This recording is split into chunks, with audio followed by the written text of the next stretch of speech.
Hello दोस्तों, आप सबका बहुत बहुत स्वागत है बीके टेक्निकल क्लासेस में। दोस्तों, अपने जो बैच चल रहा है अब की बार टेक्निकल पर बार, इसमें अपन महत्वपूर्ण प्रश्न की जो सीरीज़ है वो लगातार चल रही है। दोस्तों, इस सीरीज में आज अपनी 7 नंबर की क्लास है, यानी कि 6 क्लास अपनी हो चुकी है।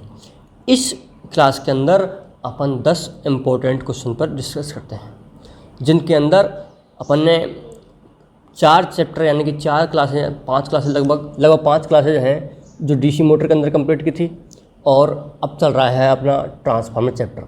इस ट्रांसफार्मर चैप्टर में अपनी एक क्लास हो चुकी है, आज है दूसरी क्लास। बाकी क्लास आप प्लेलिस्ट में जाकर के देख सकते हैं। पूरे क्वेश्चन 10 क्वेश्चन हैं, जो सारे ही क्वेश्चन बहुत इम्पोर्टेंटली हैं। उन पर अपन 10 क्वेश्चनों के ऊपर काफ़ी डिस्कस करते हैं, यानी कि उनके पास के जो भी क्वेश्चन बनते हैं उनको पूरा अपन देखते हैं। ठीक है दोस्तों। और दोस्तों, आपने अभी हमारा चैनल सब्सक्राइब नहीं किया है तो सबसे पहले चैनल को सब्सक्राइब करना है, और साथ ही साथ में बेल आइकन जो बनाना है, जिससे कोई भी क्लास का नोटिफिकेशन आपको मिलता रहे। और दोस्तों, आपके जितने भी क्लास देखनी है सारा प्लेलिस्ट में बना हुआ है, आप वहाँ पर जा कर के सारी क्लास देख सकते हैं। और दोस्तों, इस क्लास को आप अधिक से अधिक दोस्तों शेयर कर दीजिए जल्दी से जल्दी, ताकि अपन क्लास को स्टार्ट करते हैं क्लास को स्टार्ट। दोस्तों, ये रोज़ क्लास शाम को 9 PM पे मिलती है आपको। क्लियर है ना? चलते हैं। तो दोस्तों, तो पहला क्वेश्चन है, एक आदर्श परिणामत्र की प्राथमिक शक्ति 100 वाट है तथा विभव अनुपात 2:1 है, तो द्वितीयक में शक्ति क्या होगी? तो दोस्तों, इसमें एक ये बात है, जो आदर्श ट्रांसफार्मर है उसकी प्राथमिक जो वाइंडिंग है उसके अंदर पावर है वो 100 वाट है, तथा हमको सेकेंडरी वाइंडिंग है उसकी पावर निकालनी है। और दोस्तों, इसमें जो विभव का अनुपात दिया है आपको, यानी कि वोल्टेज का जो अनुपात है वो आपके पास है 2:1। इससे हमको ये पता लगता है कि दोस्तों, आदर्श ट्रांसफार्मर है वो आदर्श ट्रांसफार्मर कभी होता नहीं। कभी भी कोई भी चीज़ आदर्श नहीं होती, लेकिन हम उसको मतलब अज्यूम करते हैं, एक प्रकार से देखते हैं। जैसे माना कि हम ट्रांसफार्मर को आदर्श माने हैं, यानी कि अगर उसमें कोई भी हानि नहीं है, हानि का मान उसमें 0 है, तो वो ट्रांसफार्मर आदर्श होगा। अगर कोई भी मशीन के अंदर हानि का मान 0 है तो उसकी दक्षता 100% होगी, यानी कि जितना लेंगे आप इनपुट में देंगे उतना ही आपको आउटपुट में मिल जाएगा। ये है क्या? दक्षता। दक्षता का फॉर्मूला क्या होता है? आउटपुट बटे इनपुट इंटू 100। दोस्तों, जो मतलब अपना आदर्श कोई चीज़ है, वैसे कभी आदर्श होती नहीं है, लेकिन अपन क्या मान लेते हैं। अब हम आदर्श ट्रांसफार्मर माने, वैसे देखा जाए तो ट्रांसफार्मर दक्षता होती है 95 से 98 तक होती है, लेकिन आदर्श मान के चलें तो हम इसकी दक्षता कितनी मिलेगी? 100% मिलेगी। आदर्श हम कैसे कहते हैं? जिसमें हानि का मान 0 होता है।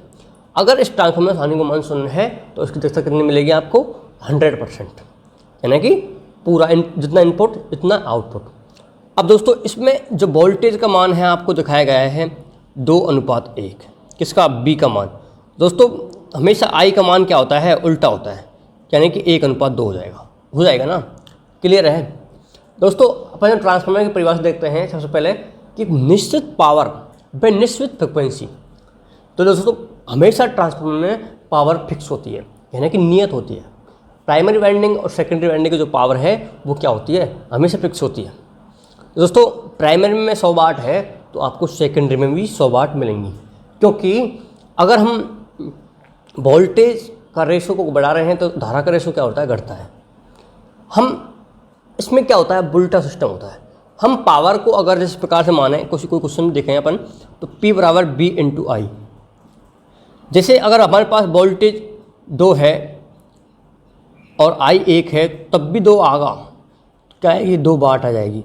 और इसी प्रकार हम देखें, क्या धारा को देखें, धारा को मान को चेंज करके देखें, तो वोल्टेज हमारे पास इसमें 1 है और इसमें धारा इस प्रकार से है, तब भी ये इसका आंसर 2 वाट आएगा। यानी कि एक रेशो में एक चीज़ बढ़ रही है, एक घट रही है, एक चीज़ बढ़ रही है, एक घट रही है। अब दोस्तों, हम इस प्रकार से करें तो प्राइमरी वाइंडिंग की जो वाट है और सेकेंडरी वाइंडिंग की जो वाट है वो आपको समान मिलेगी, यानी कि फिक्स मिलेगी। इसका मतलब यह है कि दोस्तों, जो प्राइमरी वाइंडिंग की जो वाट है वो ही सेकेंडरी वाइंडिंग की वाट होगी। तो इसका जो राइट आंसर होगा दोस्तों वो क्या होगा? 100 वाट। क्या होगा? 100 वाट। क्लियर है दोस्तों? क्लास आपको अच्छी लग रही है तो अधिक से अधिक दोस्तों शेयर जरूर करना है। चलते हैं नेक्स्ट क्वेश्चन के लिए। अगला क्वेश्चन है, यदि एक ट्रांसफार्मर में अधिकतम दक्षता के लिए आवश्यक शर्त क्या है? अगर ट्रांसफार्मर में अधिकतम दक्षता है उसके लिए क्या क्या शर्त है? ट्रांसफार्मर अधिकतम दक्षता पर काम कब करेगा, उसमें क्या होना चाहिए, तो ये हमको शर्त देखनी है। तो दोस्तों इसमें जो आयरन हानि और कॉपर हानि, इन दोनों को मान क्या होना चाहिए? बराबर होना चाहिए। अगर ट्रांसफार्मर के अंदर ताम्र हानि का मान और लोह हानि का मान बराबर है दोस्तों, तो क्या होगा? अपना ट्रांसफार्मर अधिकतम दक्षता पर काम करेगा। अधिकतम दक्षता पर काम करने के लिए ताम्र हानि का मान और लोह हानि का मान क्या होना चाहिए? बराबर होना चाहिए। जिस प्रकार से अगर ताम्र हानि का मान 50 वाट है तो लोह हानि का मान भी 50 वाट होना चाहिए, तब जाकर के ट्रांसफार्मर अधिकतम यानी उच्च दक्षता पर काम करेगा। तो इसका राइट आंसर होगा वो क्या होगा? सी ऑप्शन क्या होगा? राइट होगा। दोस्तों कॉपर हानि किसके अंदर होती है? बाइंडिंग के अंदर होती है, जबकि आयरन हानि कोर के अंदर होती है। कॉपर हानि हमेशा परिवर्तन हानि है, जबकि आयरन हानि हमेशा फिक्स हानि होती है। क्लियर? चलते हैं अगले क्वेश्चन के लिए। अगला क्वेश्चन है, बुकोल्ज रिले ट्रांसफार्मर की निम्नलिखित से सुरक्षा करती है। दोस्तों बुकोल्ज रिले एक सुरक्षा युक्ति है, एक प्रकार की रिले है। ये क्या करती है? ट्रांसफार्मर के लिए सुरक्षा प्रदान करती है। तो अब इस क्वेश्चन का मतलब ये है कि ट्रांसफार्मर की सुरक्षा कहाँ पर करती है? तो दोस्तों ये बुकोल्ज रिले होती है, ये हमेशा कहाँ पर लगी होती है पता है?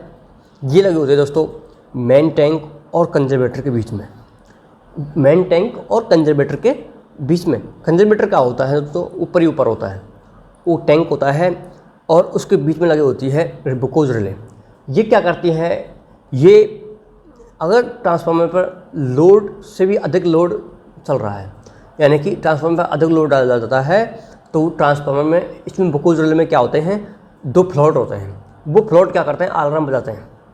अगर अलार्म बजाने के बाद अगर कोई अनुदेशक अगर अलार्म बजाने के बाद में अगर कोई वहाँ पर कर्मचारी है, वो अगर ट्रांसफार्मर को सुरक्षा प्रदान नहीं करता है, यानी कि लोड को नहीं हटाता है, तो बुकोल्ज रिले क्या करती है दोस्तों? काफ़ी देर के बाद यानी तुरंत ही थोड़ी देर बाद में ये क्या करती है? अपने आप मतलब परिपथ से ट्रांसफार्मर को लोड से अलग कर देती है। यानी कि अगर फ्लॉट ने अलार्म बजाने के बाद भी अगर कोई कर्मचारी उस ट्रांसफार्मर के देखने नहीं पहुंचा, यानी कि लोड को अलग नहीं किया, तो ट्रांसफार्मर क्या करेगी? ये बुकोल्ज रिले ट्रांसफार्मर को लोड से अलग कर देगी। इसका मतलब ट्रांसफार्मर सुरक्षित प्रदान कराएगा, यानी कि ट्रांसफार्मर को किसी प्रकार की कोई भी हानि नहीं होगी। ये काम होता है बुकोल्ज रिले का। किसका? बुकोल्ज रिले का। तो दोस्तों ये जो बुकोल्ज रिले है, ये ट्रांसफार्मर के अंदर, किसके अंदर? ट्रांसफार्मर के अंदर जो हानियाँ हैं, जो मतलब उससे एक सुरक्षा प्रदान करती है। तो इसमें आंसर होगा दोस्तों वो आंतरिक दोष, यानी कि अंदर क्या है? कोई दोष है, लोड का मान बढ़ रहा है, तब ये प्रदान करती है सुरक्षा। कौन? बुकोल्ज रिले ट्रांसफार्मर के लिए। तो यानी कि ट्रांसफार्मर के अंदर बुकोल्ज रिले आंतरिक दोष से सुरक्षा प्रदान करती है। इसका राइट आंसर क्या होगा? ए ऑप्शन राइट होगा। चलते हैं नेक्स्ट क्वेश्चन के लिए। ट्रांसफार्मर की रेटिंग किस में होती है? दोस्तों ट्रांसफार्मर की जो रेटिंग है वो किस में होती है? वो BA का मतलब है वोल्ट एम्पियर। हम उसको बड़ी माप लें तो क्या हो जाएगा? Kilo volt ampere. और भी हम इससे बड़ी लें तो क्या हो जाएगा? Mega volt ampere. क्या हो जाएगा? Mega volt ampere. अब दोस्तों मेगा वोल्ट एम्पियर है। अब इसमें B का मतलब है वोल्टेज, A का मतलब धारा, यानी कि ट्रांसफार्मर वोल्टेज धारा को परिवर्तन करता है। किसको? वोल्टेज को और धारा को परिवर्तन करता है। अब हम इसको किलो में क्यों लेते हैं? क्योंकि ट्रांसफार्मर की जो बड़ी क्षमता है वो किस में? किलो में है। इस प्रकार से 2 kVA का ट्रांसफार्मर है, 3 kVA का ट्रांसफार्मर है, 5 kV का है, 10 kV का है। इस प्रकार से अपन इसकी क्षमता को लेते हैं, यानी कि रेटिंग को लेते हैं। ठीक है, क्लियर? चलते हैं। अब ये KWH है, ये KWH किसकी होती है? जो एनर्जी मीटर होता है अपना, जो घरों में लगा होता है, जो अपनी पावर खपत पूरी होती है, जो बिल आता है अपना, वो किस में आता है? एनर्जी मीटर के अंदर। वो किस में आता है? KWH, यानी कि किलो वाट हावर्स, यानी कि कितना वाट हमने कितने हावर्स तक काम किया। ठीक है, वो KWH के अंदर आता है। उसके बाद में किलो वाट है, जिस प्रकार से जनरेटर है, जिस प्रकार से मोटर की क्षमता को हम किलो वाट में ले लेते हैं। कौन सी क्षमता? जो मैकेनिकल क्षमता है, और हम जो विद्युत क्षमता है उसको हम लेते हैं किलो वाट में, और जो मैकेनिक क्षमता होता है यानी यांत्रिक क्षमता होती है उसको हम लेते हैं HP में। किसके अंदर? मोटर के अंदर। यानी कि हम ऐसे बोलते हैं कि 5 HP की मोटर है, 10 HP की मोटर है, हम उस HP को किलोवाट में चेंज कर सकते हैं। ठीक है, क्लियर। चलते हैं अगला क्वेश्चन। तो इस क्वेश्चन का राइट आंसर क्या होगा कि ट्रांसफार्मर की रेटिंग किस में होती है? केवी में होती है। किस में? केवीए में। अगला है ट्रांसफार्मर में प्राइमरी और सेकेंडरी के बीच इंसुलेशन प्रतिरोध होता है। दोस्तों जो ट्रांसफार्मर की प्राइमरी वाइंडिंग है और सेकेंडरी वाइंडिंग है, कितनी दो वाइंडिंग होती हैं। ये किसके ऊपर होती हैं? कोर के ऊपर होती है। इस प्रकार से होती है, मैं आपको दिखाता हूँ। इस प्रकार से ये कोई कोर है, इस प्रकार की कोर होती है, इसमें इस प्रकार से बाइंडिंग होती रहती है। अब दोस्तों इस बाइंडिंग के बीच में जो भाग है, यानी कि दोनों बाइंडिंग के जो बीच में ये है इस प्रकार से, यानी कि सेकेंडरी बाइंडिंग और प्राइमरी बाइंडिंग के बीच का जो इंसुलेशन प्रतिरोध, यानी कि वो क्या होता है? अनंत होता है। क्या होता है? अनंत। यानी कि किसी प्रकार से वहाँ पर कोई भी चालक नहीं होता, इसलिए उसका इंसुलेशन प्रतिरोध अनंत होता है। क्लियर दोस्तों? क्लास आपको अच्छी लग रही है तो क्लास को लाइक करना है और अधिक से अधिक दोस्त तक शेयर ज़रूर करना है, ताकि और भी स्टूडेंट क्लास को देख सकें। और दोस्तों क्लास को कभी भी स्टार्टिंग में देख के बंद नहीं करना है, बस पूरा वीडियो को देखना है, तब जाकर के पूरी क्लास कंप्लीट होगी। अगला क्वेश्चन है आदर्श ट्रांसफार्मर की दक्षता कितनी होती है। दोस्तों अपन ने पिछले क्वेश्चन में भी देखा था, आदर्श ट्रांसफार्मर हम मान के चल रहे हैं। अगर हम उसको आदर्श मान के चलें तो इसका मतलब उसमें हानि का मान क्या है? 0 है। और हानि का मान 0 होगा तो उसकी दक्षता कितनी हो जाएगी? 100%। कितनी हो जाएगी? 100%। दोस्तों यहाँ पर ऑप्शन में 100% दिया नहीं हुआ, तो कितनी हो जाएगी? 90%। यानी कि अगर ऑप्शन में 100% होता तो हम ऑप्शन में 100% लगाते हैं, लेकिन यहाँ पर 100% नहीं है, 90% है, इसलिए हम इसका आंसर 90% लगाएंगे। कितने लगाएंगे? 90%। क्लियर। चलते हैं नेक्स्ट क्वेश्चन के लिए। अगला क्वेश्चन है ट्रांसफार्मर की प्राइमरी वाइंडिंग होती है। दोस्तों जो ट्रांसफार्मर है उसकी प्राइमरी वाइंडिंग होती है। अब प्राइमरी वाइंडिंग कैसी होती है? दोस्तों ट्रांसफार्मर स्टेप अप भी होता है, स्टेप डाउन भी होता है। अब प्राइमरी वाइंडिंग हाई वोल्टेज की हो सकती है, लो वोल्टेज की हो सकती है। यानी कि प्राइमरी वाइंडिंग में स्टेप अप भी की तरह काम कर सकता है ट्रांसफार्मर, स्टेप डाउन की तरह काम कर सकता है। दोस्तों इसमें एक क्या होती है? लो वाइंडिंग होती है, एक हाई होती है।